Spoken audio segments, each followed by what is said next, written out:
Hey, IT Nation, Sean Lardo here for another episode / installment of the Wise Up podcast, where we bring on guests to give you hopefully good advice on whether it be personal or professional. It is a candid conversation for the most part. I'm on with my co-host, Matt Topper. Matt, how are you today?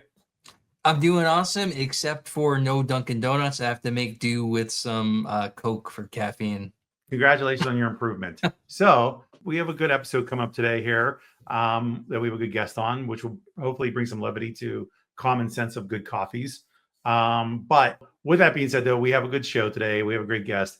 Want to definitely get this rolling here. So let's bring up Taylor Tabusa from Palisade. Taylor. Hey, how's it going, guys? Going well, man. How are you? We're good. Pretty good. Good seeing you again. Absolutely. You know, the quaff looks really good today, Taylor. Just want to point that out.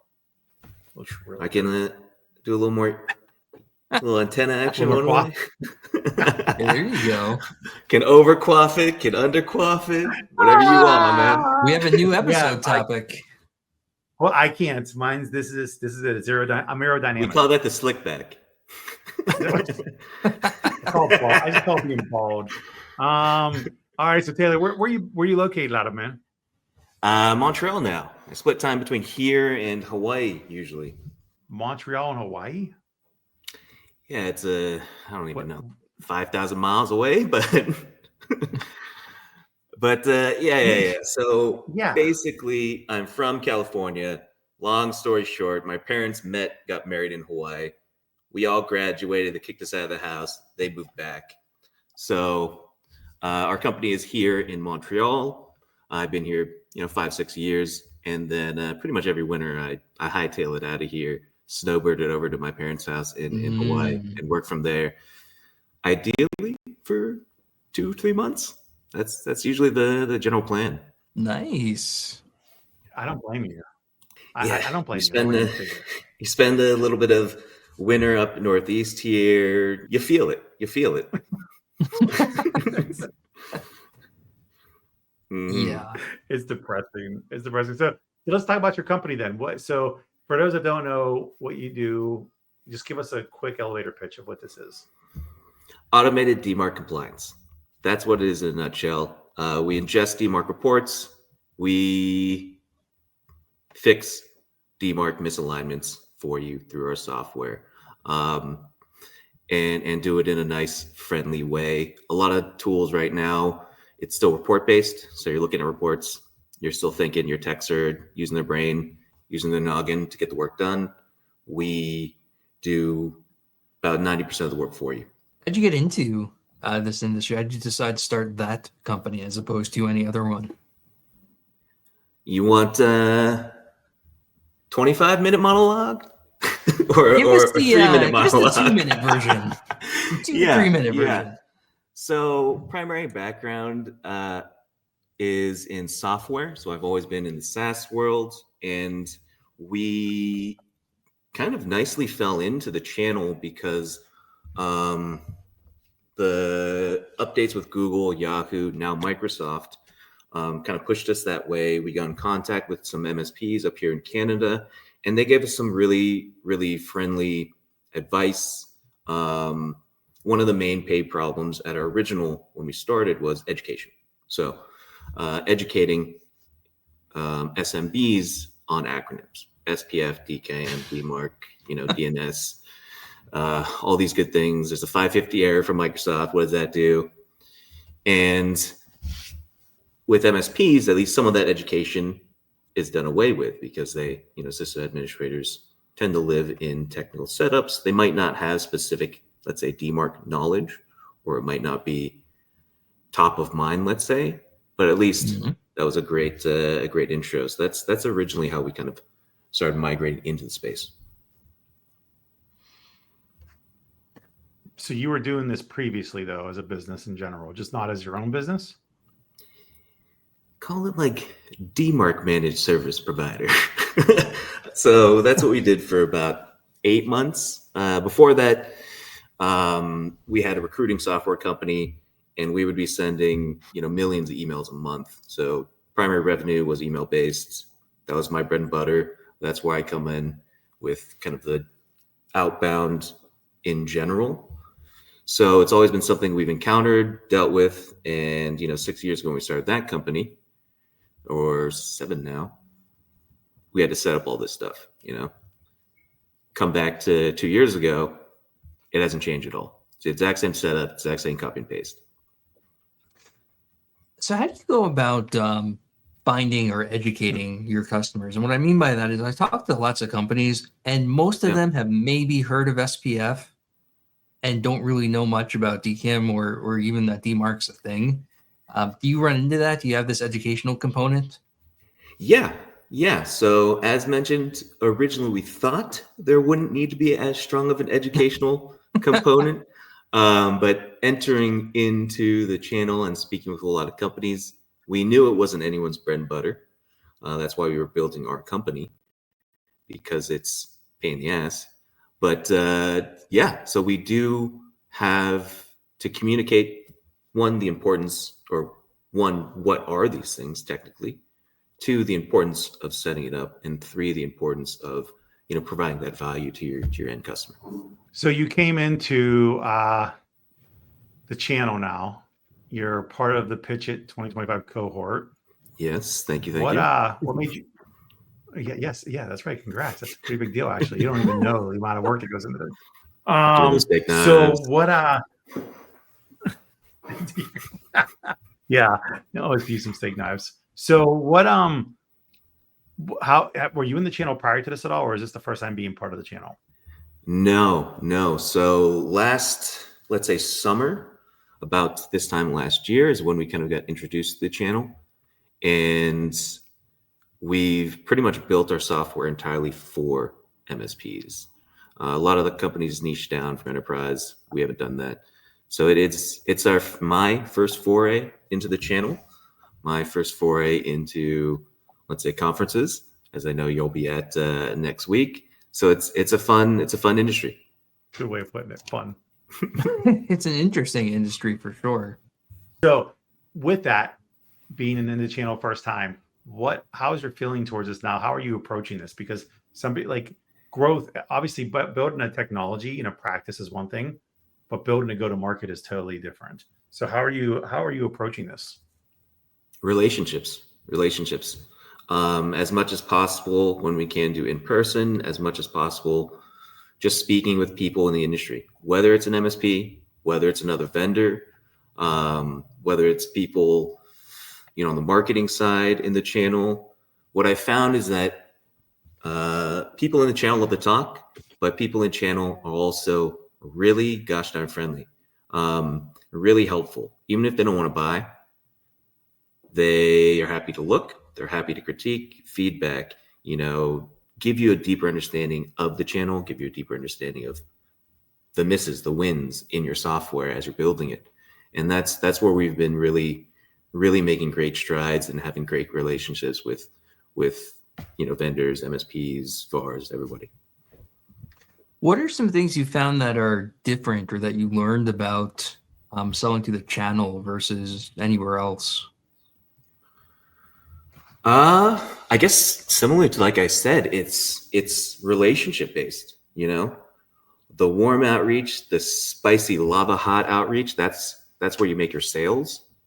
And for cold calling, that's not a great way to expand the industry. So that's why you need to build the relationships over time, put your effort in, put your energy in, understand the pain points that they're seeing, understand the pain points in the industry. And then if your software solves it, that's a great way to start bringing value. So what are the major, so during the course of you doing this now, what have you found as far as major pain points? I mean, you already did talk about what you guys do, but was there any misses that you had? Like you thought you had it all ready to go in a package, product market fit, and then you start getting feedback. Is there anything you had to make adjustments on? Yeah. Something that was interesting to us is QBR reports or showing value. So MSPs, we found people were asking about, hey, we need to be able to specifically show the value, either monetarily, either through work done, XYZ to our end customers to kind of justify my existence, or justify the MSP's existence, right? Or justify the expense, the line item. So that's something that we've never had to deal with before. As software guys, we would just create software, PLG, full send. We'd sell it. People would be on the platform. You have to do support. You build software through feedback. But that type of, I guess, next layer of feedback generation or report building was something that was new to us. What did you end up doing to help MSPs show the value to their clients? Is it reports? Is it stats? Both? Yeah. So others? we just, great question. As I'm talking about this, we just released our white label reporting, let's say through 3 weeks ago. So V1 is there. We have been getting really nice feedback on it. So that's our step 1. And then step 2, having full reporting in app as well, that if they're co-managed or something, you can hop in and show them the value of what's going on, where they're currently at, where they're going on their DMARC journey, and ultimately what's happening to their domain, where these spoofed emails are going out, because we have all that data. Now we just need to repackage it into a nice way to communicate that to end customers. So we talked about education primarily for like MSPs themselves. Are you helping them also to educate their clients, like from in layman's terms, like what is DMARC? What's all this stuff, in order to justify having to add that to their technology solutions? Or is it more you're educating the sysadmins at the MSPs? Great question. A little bit of column A, a little bit of column B. Definitely sat in as a DMARC engineer on sales calls, or an acronym engineer on sales calls, to help them communicate that, to help them explain specifically what these 3-4 letter acronyms are, why you shouldn't give a crap about them, and then ultimately what these do, what these can fix, what are the maybe risk or financial penalties of not fixing it, and translating it into either dollars and cents, or translating it into compliance and protection, depending on what's needed to be understood, right? Mm-hmm. But I want to dig into that for a second here, because how much do you find you could be whatever you want to be, engineer, SME person on there, but one thing we know historically to be true is that MSPs have difficulty explaining value in English to English, to end users. So how do you, if you first off, it's not scalable for you to be on every call, so that's impossible. So how do you prep them and get them ready to talk about what you guys do, build it into and build it into an offer, and actually sound intelligent without overly intelligent? Sound human, right? So as you mentioned, me just hopping in to every single sales call of my partners isn't scalable. So one, building your software in such a way that you remove that layer, even for the MSPs, so they don't have to deeply understand the technicalities of it. You remove that layer. So that's what we're doing. Number 2 is building pieces, whether it's reporting, whether it's sales enablement tools, that directly translates what you're doing into, let's say, dollars and cents. Let's say potential revenue gain because more emails hit the inbox. Let's say potential, financial liabilities that you guys are open to based on how big you are, based on how many emails are being sent, how many spoofed emails are being sent. Those are how you communicate to anyone, really, because no one cares about the technicalities. They just care about, okay, how am I at risk, or how can this financially benefit me and my company and put food on the table, right? So if you do your best to translate your software into that for the customer, most of that job's already done. How do you answer that for them, right? Say I'm a customer of an MSP, like what's your answer to how this financially benefits me to start tracking this and like I'm an end user, not like I'm a sysadmin? It's gonna sound like a cop out to start, but it depends on the company, right? If it's a small two-person two-person shop that has an Etsy store, there are, let's say, potential ramifications of not setting up DMARC, not getting compliant, but it's much lower than an enterprise or mid-market that might have 1,000, 5,000 endpoints, right? So that's something that we need to navigate, either us as a software or with the MSP. And that's how it is. It's based on your domain. Is it protected? Do you send emails? So those are kind of the levers that you're looking at, right? If you don't send any emails from a domain, there's no potential revenue gain from email deliverability improvement. If you're a newsletter and you send 2.5 million emails a month, which we have a couple partnered with, a 1% increase in email deliverability is big money. Conversely, a 1% decrease is big money loss, right? So it depends on the company you're speaking to. What are you finding, like when you talk to customers or when you talk to clients, MSPs, what have you, what's the feedback you're getting on this? Are they seeing better deliverability? Are they seeing less things that come into junk? Are they seeing less failures? Like what's the feedback? Yeah, 100%. It's something that has to happen. Whether you just want to be compliant with Microsoft, Yahoo, and Google, whether you want to enforce it all the way, baseline DMARC needs to be in place for everyone. Well, technically to be compliant for bulk senders, it's 5,000 emails a day. But right now, not having a DMARC puts you behind. Enforcing DMARC puts you ahead. So being able to do that for customers, we've seen really, really great results, with fully enforced DMARC, with, maybe a BME record as well that gives you the brand logo. We've seen some really great increases in open rates, click rates, schedule rates, depending on which KPI you're looking at.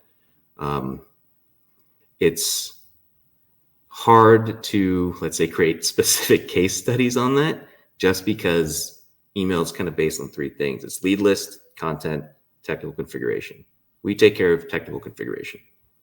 If you're cold email blasting and your content's bad, we don't have the tools to fix that for you, right? That's on the company. So if you're picking up the technical piece to this, or you're saying, hey, we're good on our side. So the reason why you're having poor outcomes is one of the other two. Is that what you're able to do from this? We take care of one piece of that kind of triangle. And then if deliverability problems come up, it's our job to communicate, these are the things that can affect your email deliverability or, going to spam, and, also educating either the MSP or the end user on what could be the problems, right? Because it is a black box, and we're doing our best to, open that box up as much as we can, but we don't have direct lines with Microsoft, Google, Apple, and Yahoo, and they never release their massive repository of information. But it's gotten better. At least Microsoft sends aggregate reports now, right? They didn't even do that for a long time. Yeah. So it's always been fascinating to me that we rely on the recipients of the emails to know who's sending from your domain, if that makes sense. Because you would think, like, if you have domain palisade.email like us, we send 100 emails, you'd be able to look at your domain and be like, oh, my domain sent 100 emails. But no, you need to aggregate from all the reporters. And that's why, tools like ours, tools like the others on the market, that's what we do. We ingest everyone else's aggregate reports, like you mentioned, bring them into one location, process them, understand them, see all the emails they're sent. And so just take, because I've talked to a lot of sysadmins who this is new to, so just take a second and explain that concept to them, right? It's usually the issue you run into is that somebody set up like a service that spoofs the from address or something like that intentionally, except you didn't tell anyone, and by anyone I mean your DNS records, about this. To just explain the issue Sure. to people who may be watching. Sure. So DMARC reports show all the emails that were sent from your domain. Every reporter, whether it's Google, Yahoo, Apple, generates those reports and then sends them to an email address if you have set it up. There are XML reports, impossible to read, or use a tool like ours, or maybe Elastic, you've set it up yourself with open source to translate that into understandable data. So that's the crux of it. So with SPF and DKIM, those are two security checks that emails go through, and a DMARC policy tells the recipient what to do if emails are failing those checks. Basically, if they're failing the security checks, the DMARC policy tells them either do nothing, quarantine it, or put it in spam, or reject that email outright. So the simple way to say is if you're not on the guest list, the bouncer are going to bounce you out. Right. So I'm running an email server, and all of these acronyms together help me determine, is this email that came from example.com, did it really come from them, or does someone saying it? That's right. This is the best way to explain. That's right. It's a wax seal on your envelope. It's a guest list. It's basically just verification that, hey, this is a real email from this company, and I can trust that email.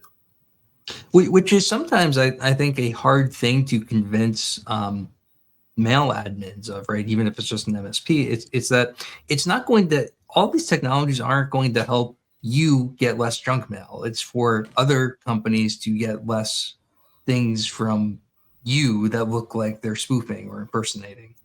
That's right. So, ESGs, inbound email filtering, Defender, it's all inbound. That's your spam filter, right? DMARC is outbound. So you're verifying those emails for any sending email, not receiving. So let me ask you one more thing on the subject, and then we can get off the super technical stuff, although I could talk about that for days. I can too. I live and breathe it. For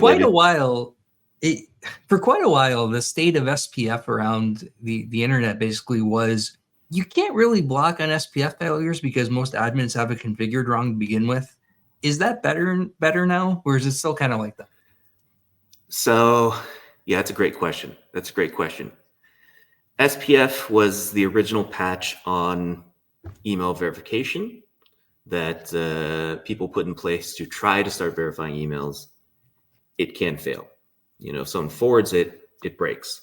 DKIM was patch 2 to further try to patch the hole of verification, and it's a lot better. So that's why we typically recommend both, because they're backups of each other. Second best is DKIM, and then third best is SPF. The problem is a lot of older sending tools, or specifically I see a lot in accounting or HR software, they still only authenticate with SPF, which is very, very prone to failure. So relying on is a rough case. One more thing then if I can jump into. Mm-hmm. How does this relate? I'm thinking marketing wise, like I think marketing and sales and everything else, right? Yeah. One big problem that everybody's ever had was email sender delivery going to the right places. There's honeypots and whatnot too. Does this all relate to all that as well? Because there's been companies that have been created for tracking email distribution, where it's going across the board. Would this help those companies?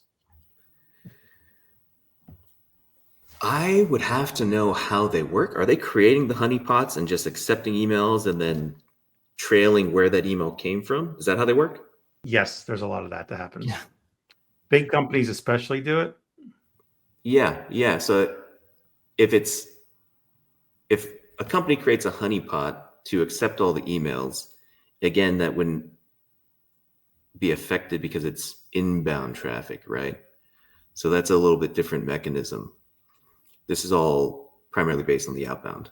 So let me ask you one more question. So we ask this on basically everyone who comes on, and I'll ask it to you in this way. And you're someone who has a deep technical background and have gone into the starting and running your business or a business world in the form of a habit, that something that people should start doing or stop doing. What's some advice that you would give for someone else who's an engineering technical person looking to get into the entrepreneurship world?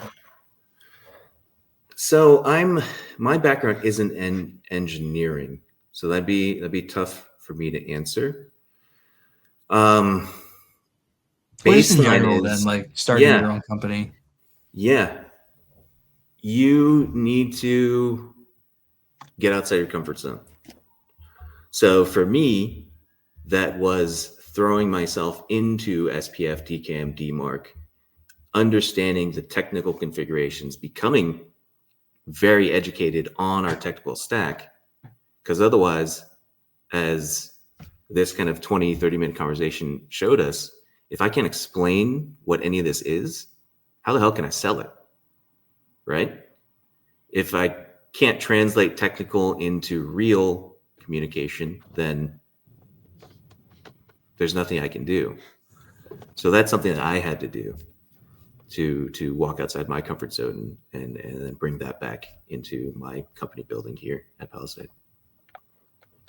Yeah, I think those are two really relevant things. One, know and be confident in what you're looking to sell and what you're building, and go outside your comfort zone. And in some cases, that those are the same thing. Well, Taylor, thank you for coming on. This has been a great conversation, and we won't we won't put the audience to sleep by deep diving tech, although some of our audience might like that. But that's not what this podcast is about.